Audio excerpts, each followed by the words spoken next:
Listen, think about the last time you were in a large group, right? Maybe a team meeting or some busy social thing. Yeah. There are always those loud talkers, people kind of jumping over each other, trying to grab all the airtime. Dominates the space. But then there's often that one quiet person, and they suddenly drop, like one sentence, just one thought. And boom, everyone stops. Exactly. The whole room just goes silent, hanging on every single word. Yeah, that moment. That's not an accident at all. That's actually mastering what we're calling the shadow of silence. Shadow of silence. Yeah, and it's a concept really rooted in Carl Jung's psychology, in this crazy world of noise, notifications, constant chatter. Learning to use silence, like intentionally. Yeah. That's maybe the biggest superpower you, the modern learner, can get. Okay, so that's our mission for this deep dive then. We want to cut through all that noise. Right. We're going deep into the Jungian ideas behind, well, conversational influence through quiet. And we've got 5 really practical, actionable practices, things you can use to turn that quiet nature into, well, a magnetic force. So when you do speak, it lands with maximum weight. Exactly. And look, this isn't just, nice-sounding theory. The research really backs this up. Did you know 70% of executives, they rate effective listening as the absolute top communication skill for leadership? 70%, wow. Yeah, but here's the kicker. Studies show in most conversations, fewer than 20% of people are actually truly listening. That gap. That's huge. And that's where the quiet observers can really shine, isn't it? Precisely. That's the opening. Other studies confirm it too, people who really focus on listening. They're seen as about 40% more intelligent. 40%. And more trustworthy than the ones who just talk constantly. You gain this instant kind of gravitas just by holding back deliberately. Okay, so it's about being deliberate. Let's unpack the core theory then. It starts with Jung's idea of the shadow, right? Right. The shadow. When I hear shadow, I immediately think, the dark side, the stuff we push down. That's basically it. The shadow is like the unconscious bin for all the traits we repress. And often that includes the natural urge to speak up, or maybe these deep fears of judgment, or conflict. So for people who are naturally quiet, sometimes that silence isn't a choice. It's more like a mask. It's a reactive thing, avoiding their inner voice. That's the unintegrated shadow of silence. Okay, so the goal isn't suddenly become the loudest person in the room. No, definitely not. It's to integrate that voice you've been pushing down. How does someone move from that reactive silence, that freezing up, to something, well, empowered, intentional? It starts by recognizing that holding back can actually be a conscious choice, not some kind of failure. Integration turns that silence from a weakness into like a hidden wellspring of wisdom. Okay. Quiet people shift from just avoiding conflict to strategically choosing the perfect moment to drop a really considered thought. Which I guess brings us to the first principle you mentioned. Yeah. Observation. Exactly. When you're silent, you stop worrying about what you're going to say next. Right. You're not formulating your reply. You're actually processing the room. You start picking up on all those subtle cues, the body language, the emotional undercurrents that the loud people just completely miss. And there's science behind this. Oh, yeah, it's fascinating. Without getting too technical, think of it like this.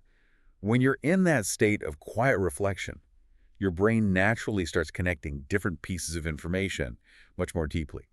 One study suggested your internal processing power actually jumps by about 30% when you prioritize absorbing over just broadcasting. Oh, wow. Okay. So you are literally thinking more effectively when you choose to be silent. You got it.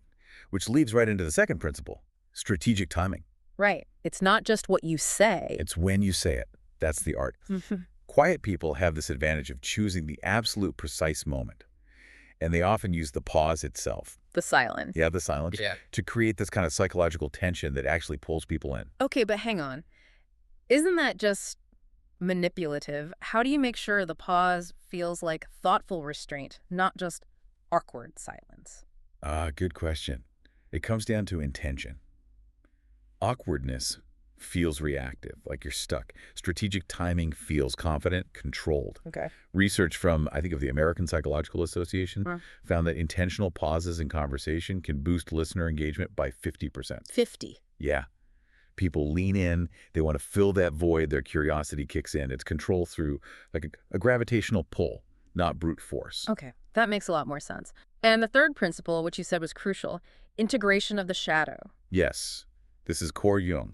He taught that if you just ignore that repressed voice, you end up doing what he calls shadow projection. Which means? Blaming others, maybe resenting louder people, or just feeling inadequate because you're quiet. Yeah. You project your own repressed stuff onto the world. But by embracing your silence, seeing it as a source of strength, you stop projecting that fear.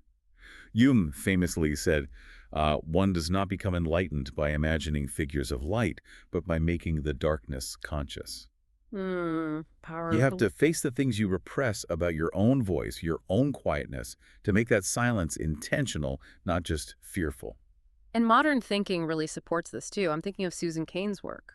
Absolutely. Quiet. Yeah, she found, what was it?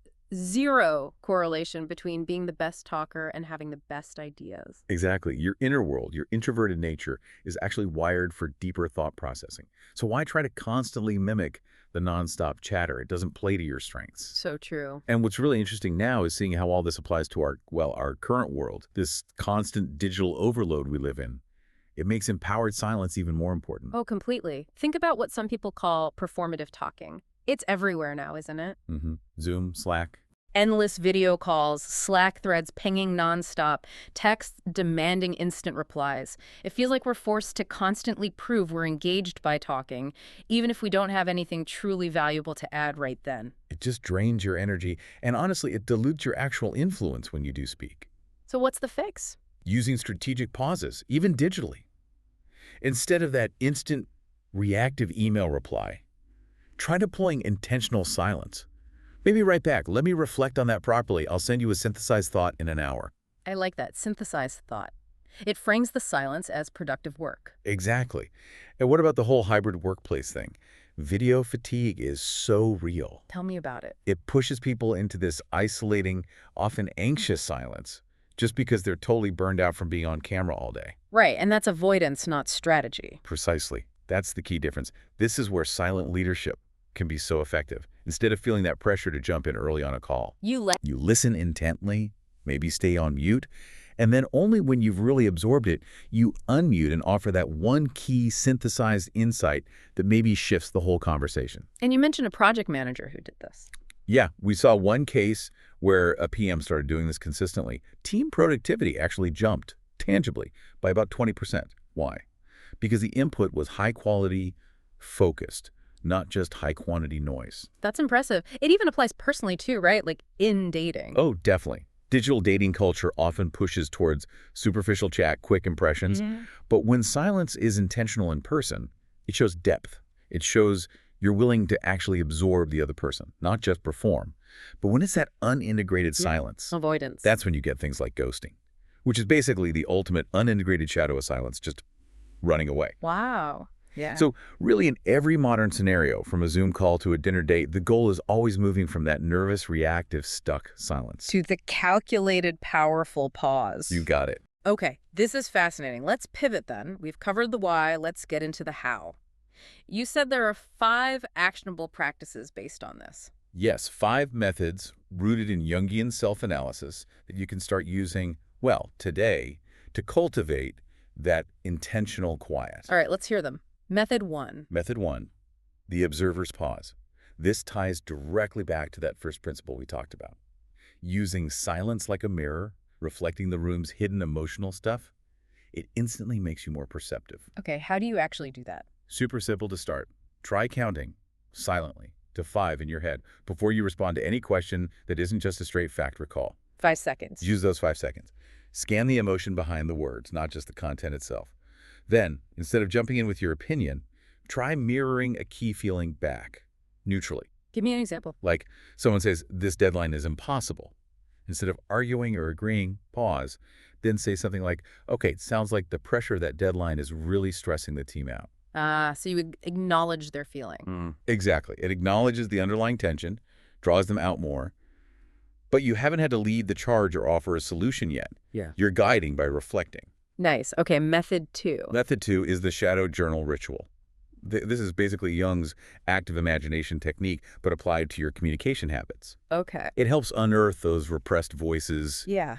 all the things you wished you'd said in a conversation but didn't. Plus, bonus, journaling is known to reduce general anxiety by about 25%, which gives you more mental clarity anyway. I love this idea because it feels really practical. So what's the process? Okay, right after a conversation where you held back, grab a notebook or open a doc, write just stream of consciousness, everything you wanted to say that didn't, no filter. Get it all out. Then, here's the key Jungian step. Hmm.